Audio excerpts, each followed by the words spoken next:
पण कसं वाटलं तुला फुल दिलं तर? कसं वाटलं खरंच सांग.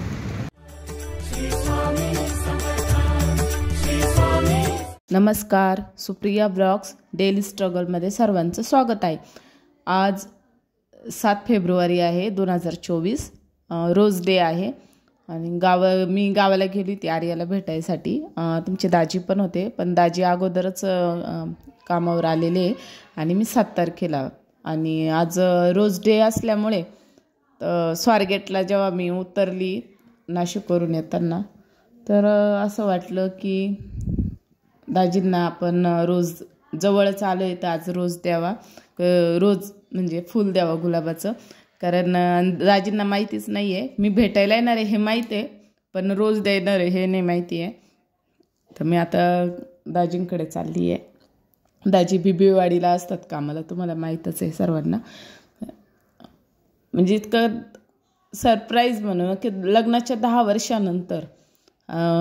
पण कसं आहे माहिती आहे का, तर तुम्ही म्हणाल का हां मग काय गरज आहे, पण प्रत्येक लेडीजसाठी हे आहे सांगणं आहे का लग्न नवरा कसा पण असो, याचा तो मारतो झोडतो काय पण करू द्या, कारण कसं आहे त्यांचा तो स्वभावच आहे, आपण त्याला काय बदलू नाही शकत. पण आहे ना कुठेतरी त्यांना पण मन आहे ते विचार करतात का बाबा आपली बायकोने आपल्यासाठी हे केलं, आपण तिला काही धोका देऊ नये किंवा तिच्याशी चांगलं राहावा. मग त्याच्यामुळे या छोट्या छोट्या गोष्टी आपणच पुढाकार करून घेतल्या तर आपलं जे नातं असतं, आम्ही पण भांडतो असं काही नाही, पण आहे ना आम्ही एकमेकांना समजून पण घेतो. 10 वर्ष बिना भांडायची गेले असं काही नाही. तर मी फुल वगैरे घेतली आहे तिथं बिबीवाडीला रोडलाच चिंतामणी नगर आहे, तिथे फुलाचं दुकान आहे. बघा तिथे मी फुल घेतलेलं आहे.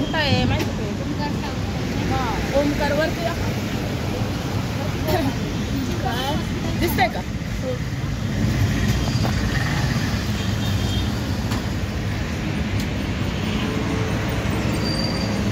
बदल वाटला 10 वर्षांनी.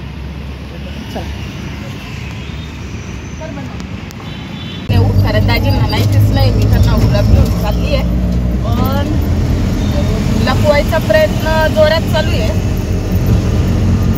कसं लपवू कपड्यात नको.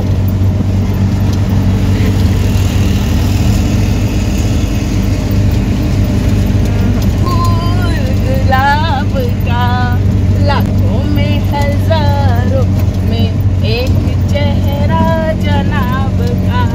आता दाजींना भेटतोय, बघू आता दाजींचं रिॲक्शन काय असणार आहे. ओम तर आहे. आणि प्रत्येक लेडीजने किंवा जेंट्सने जर स्वतःहूनच आपल्या बायकोला किंवा नवऱ्याला जर अशा छोट्या छोट्या गोष्टी केल्या, छोटे छोटे सण साजरे केले, तर भांडणं नंतर विसरून पण जातं माणूस. त्याचं काही प्रॉब्लेम नाही येणार आपल्या आयुष्यात. मला थोडंसं आहे. आणि आपल्या दोघांच्या नात्यामध्ये जर तिसऱ्यांनी येऊन भांडणं लावली तर खूप मोठा नात्यांमध्ये पडतोय. आणि माझ्या नजरेमध्ये ह्या गोष्टी आलेल्या आहे, कारण तिसऱ्या व्यक्तीला जर आपल्या नात्यामध्ये आपण जवळ साधली तर आपलं नातं तुटण्याची दाट शक्यता आहे. नवऱ्याच्या घरचे पण असो किंवा बायकोच्या घरचे पण, माहेरचे असो किंवा सासरचे, पण त्यांना आपल्या दोन नवरा बायकोंमध्ये काय चाललंय ना ह्या गोष्टींचं यांना भनकच लागून द्यायची. कारण आहे ना चांगलं विचार करणारे असतेच नाही. त्यांना असं वाटतं आमचंच चांगलं व्हा ना, याने आमचंच ऐकावा किंवा हिने आमचंच ऐकावा, पण तुम्ही तुमच्या मनाचं ऐका. कारण आयुष्यभर आपल्याला नवऱ्याबरोबरच राहायचे. ह्या गोष्टीच्या ठेसा भरपूर लागलेल्या आहेत आणि भरपूर गोष्टींमध्ये आम्ही बघितलेले दोघा नवरा बायकोनी, म्हणून आम्ही कुणाचं ऐकत नाही. माझी चहा सांडला. आणि जर आपल्या नात्यांमध्ये खरंच कधी असं असतं काय नवऱ्याचं किंवा नवऱ्या बाहेर दुसऱ्या लेडीजशी बोलतो, हा तर ठीक आहे जाऊन द्या, बोलून द्या त्याला.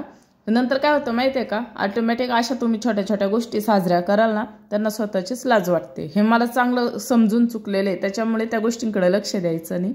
हे बघा दाजींचा चेहरा, आहा इग्नोर करा, बघू नका ते. दाजी खुश आहेत.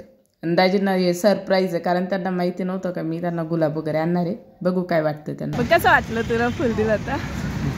कसं वाटलं खरंच सांग. पहिले दिवस आठवले. चला तर बाय बाय.